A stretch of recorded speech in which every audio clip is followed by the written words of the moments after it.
Hey, everybody. Hey, welcome back to the 53206 cast. I'm Alex. And I'm Meg. And Meg. Yeah. The podcast. Yeah, what's this podcast about? Are you as? This is a podcast about reframing inner city Oh, spaces. like in general. Yeah, Okay, yeah, yes. yeah. This is a podcast about reframing the narrative on inner city spaces. Meg, in particular, because, you and I are not from an area of concentrated poverty. Mm-hmm. And there's a story that people tell about areas of concentrated Yeah. poverty, inner cities, And I have found, and you have found, that the story that is told is wrong. It's wrong. It's just different. dead wrong. All right. Sorry, Oh. keep going. No, you can. I am excited for this podcast. You told me to buckle up. I so. did tell you to buckle up. I was I'm like buckled. at like 6:30. I feel like I've been thinking about this podcast, and I'm gonna be honest. Hope it doesn't suck, because Me too. feel like I've been putting a lot of effort into it. But okay, so today we're gonna talk about silos.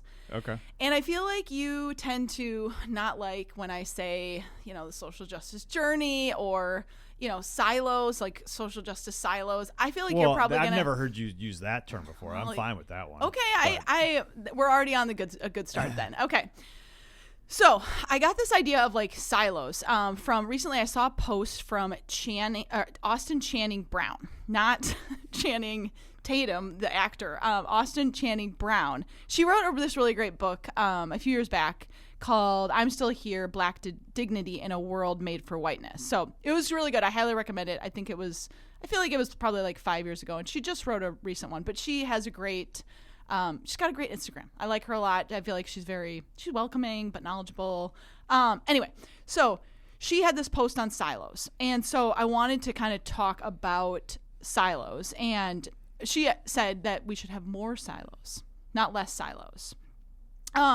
And so I kind of wanted to get into this a little bit. I think most of our listeners are probably they have a social justice silo that they're in. So like a silo could be like working with the homeless or providing food access or providing books to kids. So in this, you're using the metaphor of a silo Yeah. to be the thing that you care about. The thing that you care about, the thing that you're passionate about, and the thing that you're like trying to Advance. Yeah. So I wanted to start off with, Alex, what is your silo?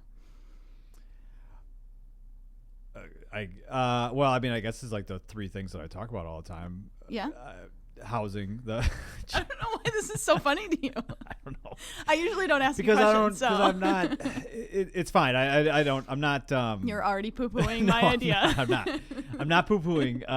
It's the three things that we talk about all the time: housing, education, and then the narrative around areas of concentrated poverty. Those are the three things that I care about. Okay. Yeah, I wondered if you knew what your silo was. It was funny on like reflecting on this podcast. I was like, what are my silos? And I had to really like dive deep into what do I do? So I think mine are community beautification, like garden kids get opportunities.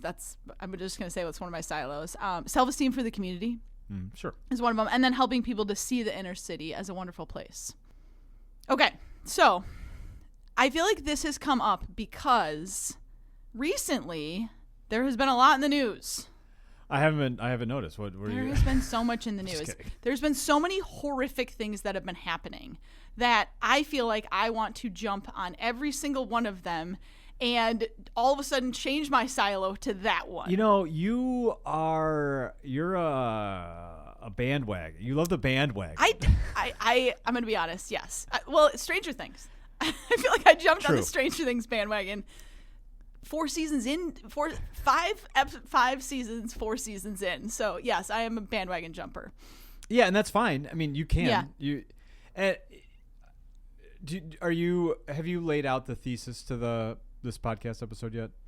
The thesis to the podcast is don't abandon your silos. Okay. Are you going to talk about why you may not want to do that? Yeah. Or would you like to do that now, or would you like me to do it? Well, you can. I mean, I feel like you can. Why don't I start? Okay. Why don't I start? Because I took notes. Okay. So, getting back to my notes.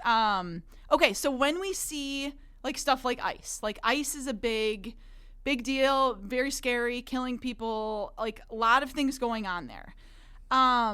Like I feel like I want to go protest. I want to like donate to all the things. Then I have to like research like who am I going to go donate to? Like, I want my kids to be a part of this movement. Like, I am fully in. Sure. But then I realized, like, I don't have time to do, like, all this, do my silos, try to get the laundry done, like, clean the toilets, get my kids to actually do their chores. So I think, like, what I'm saying is to not abandon your silo when these new social justice movements start. Like, yes, help out, but we have limited time in our day. I mean, sure, you can do. You can do whatever you want. You can do whatever you want. You can. Yeah. Everybody can, and unless it's like killing babies, like do whatever. Or killing people. Or just people in general. They don't have to be a baby. Yeah, maybe. But I am a big believer. Do whatever you want to do. Yeah. Go do whatever you want to do. I'm not going to judge you for doing whatever you want to do. Yeah. Or I'm going to try to not judge you. You're going to judge me, but you're going to let everyone else go. Right. But you can do whatever you want to do. You can. And if you are prone to jumping on a bandwagon and you want to jump on a bandwagon, that's fine. Yeah. I would just say from my own experience, I've learned that a couple of things. I've learned that doing any kind of work that is meant to make a positive impact or a change, it is challenging, and it's time consuming, and it takes a lot of effort. And it sometimes gets boring. Oh, for sure. It could be super boring sometimes. Yeah. I mean, when you're mudding walls, trying to smooth out walls on a house, that someone's going to live in 12 months because you think that they deserve walls that don't have cracks and holes in them. Or the ones that weren't you mudding a wall and then you realized like there was like cement in the wall? Sure. Probably. Yeah, lots of things. But it can be boring. Yeah. And it doesn't make you feel like you are out there on the front lines making change. Yeah. And just like Meg, when you go and water in the summertime at the gardens, I'm sure it gets a little old. Yeah. Dragging 500 feet of hose to some other garden to try to hook up to the fire hydrant. It can be boring and not flashy or fun. Yeah. But I think that deep down that, well, that's just the task that you need to do in order to provide the change that you want to see, either in the community or in the world. And I mean, it can be kind of boring. Yeah. And I'm not when I mean, if we want to talk about ice, we can talk about ice. But I'm usually a little bit more thoughtful about the things that I get outraged about. Sure. Where I'm less. It takes me a little while. It does. It takes me a little while. And I mean, I don't think people should be getting shot in the street. I don't think anybody should be getting shot in the street. I don't think anybody in the neighborhood should be getting shot. I don't think anybody in Minnesota should be getting shot. I think there's whatever the situation is that's going on there is not great. It's not good. It's not good, and I don't like it. Yeah. However, I also don't like the situations in my own community, and I do at least have to make a decision on what I am going to be outraged about and what I am going to spend my time and energy improving to hopefully be less outraged in the future. Yeah. And I don't think that there's anything wrong with that. And I think when these things come up, I think one of the really helpful things to do is to like listen to the people in your silo and like, how is this affecting them? And I think like when we're talking about immigration, when we're talking about more police in our city potentially, like that's scary. Like that's really scary for our neighborhood because our neighborhood doesn't necessarily want more policing. Probably not. So I think like listening to your silo, listening to your people, and like checking on people, like how are you doing with this? Like, and keeping close to whatever the problem is that you're trying to solve.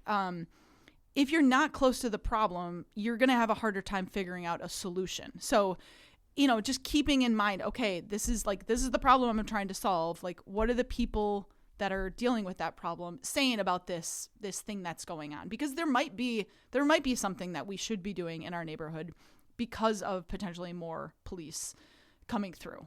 but I don't, I feel like I haven't heard anything, but I feel like it's a good thing to keep our eyes open to that. Yeah, I would think so. I just get a little apprehensive when there's something. I worry sometimes that the new flashy thing, if we're constantly drawn to that we don't make progress on the other areas. Yeah. Mm-hmm. And I don't really mean anything by that. It has no other context or meaning other than I want to make sure that, and I think a lot of people are like this, where they just want to make sure that their time spent on Earth is doing the things that they want, mm-hmm. and that the change that they want to enact is going to happen. Yeah. And so I'm less likely to get drawn away from, the things that I have already decided are the changes I want to make. Mm-hmm. And I might change my mind eventually. Yeah. Mm-hmm. But for me, if you are really passionate about helping the homeless, mm-hmm. it's okay to, and I'm going to say it like this, but I don't really mean it like that. It's okay to just go help the homeless. Yeah. Right. Mm-hmm.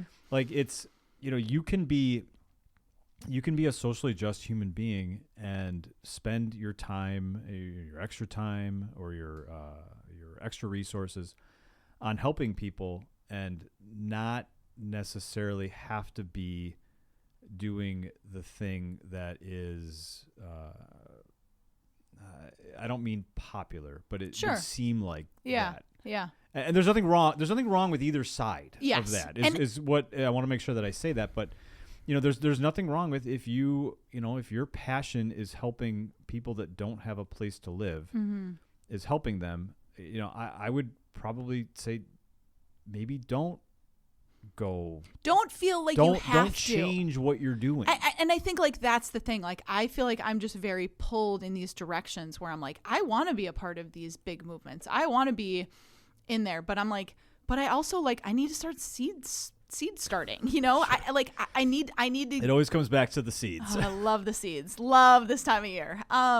But I feel like as a person who like wants to be a part of it, again, wants to get my kids like all about this. Mm-hmm. I'm like, I don't have enough time to do all the things. And so I think like what I want to say is the people like me, like don't feel guilty because you're already doing, you're already doing a lot. Like everyone, and I would say most of our listeners, most of the people that listen to our podcast are already pretty passionate, are already doing a ton of stuff. But if you're not, like if you don't have a silo, come on in, like come on in. Sure. To like join the silo of like Black Lives Matter, of making sure that we're trying to get rid of poverty, of all the different. I feel like we have a lot of. I feel like there's a lot of different options for which silo you can choose. And there's also, okay, so I'm going to pause there. So there's a lot of different options. And I feel like we talk about this a lot, like do what you're passionate about, whether it's starting seeds, whether it's teaching kids computer stuff, whether it's helping a nonprofit with their accounting, there's so many different ways that you can kind of find your silo.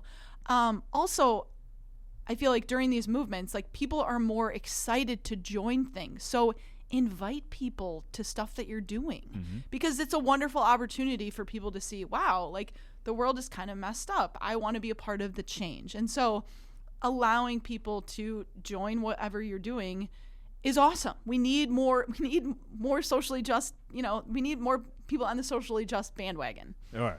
I was hoping you weren't going to use the word journey again. Yeah. Well, yeah, it's and again, it's all fine. It's all fine. Whatever any individual decides to do, it makes no difference to me. I'm not going to knock you. I'm not going to, whatever. It's fine. Even somebody that, if you're living in a suburb and you've never been around a poor person before and you never want to be, fine, mm-hmm. whatever. Mm-hmm. I'm not even gonna be mad at you about that. But there are there are a lot of societal issues that have not been solved Sure. yet. And I think, what I just think back to, when we were 20, I was 22 when we bought our house. 21, maybe, 21 or 22. And, you think that the action is going to, you think that you're going to do this thing and it's going to be this massive impact in action, and you're going to be able to see that right away. And it's probably, might be for someone, but it's unlikely that it's actually going to be that way. It's likely that it's slow, methodical progress over time, a lot of effort, fair amount of sacrifice, whatever that sacrifice looks like. But that's how it's going to likely be. Yeah. And that's a pretty well-worn path that if you spend the time doing some very specific things, you can see some very specific outcomes, pretty predictably. Yeah. And that's not there's no shame or nothing wrong with that either. Yeah. And if I just use homelessness as an example, it's a good one. If you care about people that don't have a place to live, and you go and you partner with some other organization, or you join up with somebody, or you start your own thing, or you get a couple of buddies, a couple of friends to pass out socks on Saturdays. Like that's all of that stuff is great. Yeah. All of that stuff is great. And I just wouldn't want anyone to abandon something that they're doing that has a positive impact on the world. Yeah. To chase the possibility of having an impact in a different area, unless they decided that was their new passion. Yeah. Right. Yeah. And so it's I think Meg, I like the way that you talked about it. I like the silo. I'm fine with the silo metaphor. I'm glad, because there's a lot of I'm getting old. 42. You are. You're definitely older. Getting old. I noticed this is kind of cool. I'm actually very excited for this. I have I got a haircut. And I noticed I got a little more gray hair than I did before. I think it's great. Okay. I feel like I've always looked young. Yes, you have. You have a young face. I have a young face. Yes. Like your cheeks. I don't know why they're real young. And people are always surprised by how old I am. I feel like my mom still calls you she still calls you a boy. It's fine. It's great. And it's great. It's I guess I'm glad I don't look like I'm 80. Yeah. You know, but I don't mind having a little bit of gray hair. I think that's good. It's about time to start getting some. And I think that that makes me reflect a little bit on the potential to maybe see some of the impact that the hours spent doing whatever I've been doing, that I think are in the direction of making a more socially just world. I have the opportunity to reflect on that a little bit, and I would. The only reason I suppose why I would caution somebody about swapping silos, repeatedly, would just be like, I just find a tremendous amount of value in being able to look back and say, okay, well, I contributed this, and I contributed this to this one very specific neighborhood. Really, even smaller. I mean, our neighborhood is bigger. The boundaries of our neighborhood is probably even bigger than the area that we've decided that we wanted to make an impact in. Yeah. And, I think that anybody can do that. If you spend enough time working towards something, over and over, little by little, over and over again, always trying to get better, but you spend some amount of time in your week doing that. I think that you can actually make a difference and make a change. And then, sometimes there'll be big opportunities that present themselves, like when we had the opportunity to take over working at We Got This. That was a big opportunity, and that was only there and only an opportunity given to us because we were here and doing things that aligned with that already. Well, I think that really makes me think of like what's the most important impacts that I've made in my community.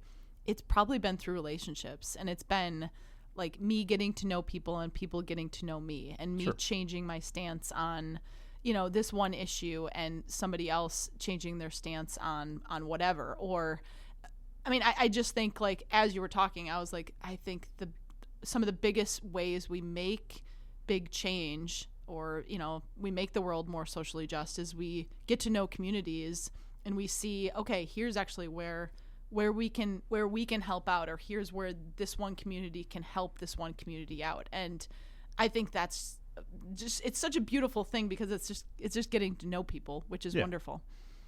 Yeah, I guess. And maybe if I was going to say anything controversial, because I don't mind saying something controversial from time to time, you know, I don't care that much. I mean, I care about the ICE situation, but the amount that I care about it is significantly less than I care about the conditions of houses in our neighborhood. Yeah. And I'm fine if that's not how someone else thinks. Yeah. And I would assume that most people wouldn't think that way, because they haven't lived here, and they haven't been in the houses, and they haven't talked to people that rent from shitty landlords and all this stuff. Yeah. I get that. I get that why you wouldn't have that same opinion, but I don't necessarily. I guess the point I wanted to make was, I don't feel bad that I care about this more than something else. Yeah. And you want to put more time into that. I feel like that makes sense. Yeah. And I think, like, I wanted to say something else with the relationships. Well, yeah, when you have these relationships, like putting in the work with the relationships, you, like, everyone benefits from it. Like, the community benefits, the people benefit, and I feel like I benefit. And so I feel like it's just a win-win with these relationships. Yeah. And just another example, like, if you really care about foster kids, like, you know, that's great. Yeah. Dive in as much as you can, as much as your schedule will allow, and, you know, look at your schedule and see if there's other crap you have in there that you don't like. Yeah. I don't know if you watch 30 hours of Netflix a week. Maybe don't do that. Maybe spend some more time on the thing you're passionate about. But you know, please, like, don't feel, you know, we talk about very specific things that are my silos, if we're going to use that term, and your silos, because it's a podcast that you and I do. Yeah. But I would hope that a listener could take that same mentality and apply it to their own silo, which is why I don't need, you know, every listener to want to go renovate houses with me. I would prefer that you find the thing, you know, if that's the thing you do really care about, great. Then let's talk and hang out and work on some houses together. But if it's not, then, you know, you go dive into the thing that you care about. And the more time that you spend on it, the more results you should expect to get. Yeah. And you should feel good about that. Yeah. Did we hit everything on your notes? We did. There was one other thing that I feel like it's not really applicable, but I'm going to bring it up. I feel like a lot of people are, like, just talking about, like, how you talk to your kids about ICE. And so I feel like I do a great job talking with our kids about all the social justice things. I'm always bringing it up, like, probably annoyingly.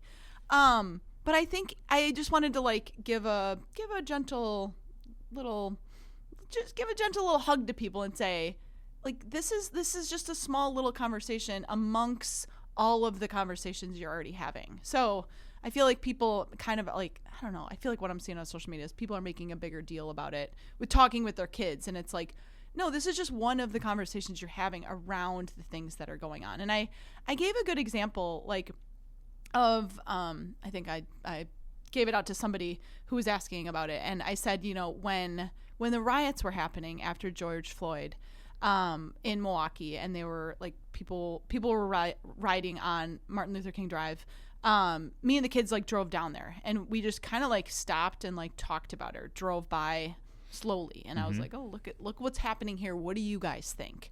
And I was really surprised during that time to hear what our kids had to say and how much empathy they had, like, towards people who were rioting. And I feel like I gained a lot of, like, perspective and insight and empathy from, like, just opening it up to my kids. So I would just say, you know, like, this is just one of the many conversations to have with your kids about all the things that are going on in the world. Obviously keep it age appropriate, but kids can handle a lot and kids see a lot. I mean, I think when the streetlights were out, which they got an update on the streetlights, they will all, like, they're up like in half the neighborhood, but they will be up completely by 2027. Like, oh my gosh. Right. Thank you, streetlight people. But when the streetlights were out, like, I went around with the kids and I was like, how would you like to walk around in this? Like, what if you were taking the bus? What if we didn't have a car? And so I think asking those questions and just, like, I'm always thinking about social justice stuff. And so just saying it out loud, because the kids might also be seeing the same things. Yeah. And I mean, obviously age appropriate is important, but I think that when you're raising a child, helping them think about how they would approach this, whatever the situation is. So with ICE, it's how would you, if you were in charge of, because someone is in charge of figuring out what we do when someone crosses the border illegally and enforcing that law, or, you know, somebody has made that a law, and whatever, I guess it is a law, that, you know, you could get in trouble for that. You know, how would you, son or daughter, want an individual who is in the country illegally, how would you want them to be treated? And I think, you know, for the most part, a kid would say, well, they don't want it to be done in the way that it's being shown that it's being done. And I think that then could help them center their outrage. And, you know, I think that those conversations are the type of thing that help steer a young person into a life that's a little bit more geared towards service. I know, you know, for me, when I was 20 and I was in Jackson, Mississippi, and I was riding around in the inner city of Jackson in a van, you know, looking at things, and I thought, I don't like this. I don't like that the poor community looks like this. And oh wait, there's a poor community in my own city. Maybe I could learn a little bit more about that and do something about that. So I think that's the type of stuff that does actually impact a kid. I probably wouldn't get them to, like, paint their face and say, no, like, I hate ICE or something. I think I would, like, actually try to, like, okay, well, what, you know, child, how would you want, you know, your neighbor is an illegal immigrant. How would you want them to be treated? And what would you like to have happen? And I feel like a good reminder for me, because my kid, especially my daughter, is so much not like me, is that my kid is not going to be, like, into the same things I'm into. You know, she's a teenager, so she's into reading. That's all she's into, which is great. But, you know, like, I can't be mad if she's not, like, outraged by something, because she's her own person. And I feel like as a parent, I have struggled with this, again, because my kid is just so different than me, which is great. She's going to be very successful. But she's not a duplicate of me. And so I have to be okay with her not being outraged or, you know, caring to the fullest about things that she doesn't care about. She's going to care about some things, and I'm not going to care about those things, and vice versa. Well, but I do think, you know, if you were wanting her to care a little bit more, I mean, I do think that approaching the conversation in that way, of really breaking it down, and helping her understand, and that's why I mentioned it, because I think that when I said that to her, she was like, oh yeah, I wouldn't want that, right? Like, I wouldn't want, like, this police force to be following me around and rounding me up when I'm at work. Like, I wouldn't really like that. Or just, like, taking my dad. You know, and then like leaving me there. Like, I wouldn't like that. And I think that like helps a kid understand.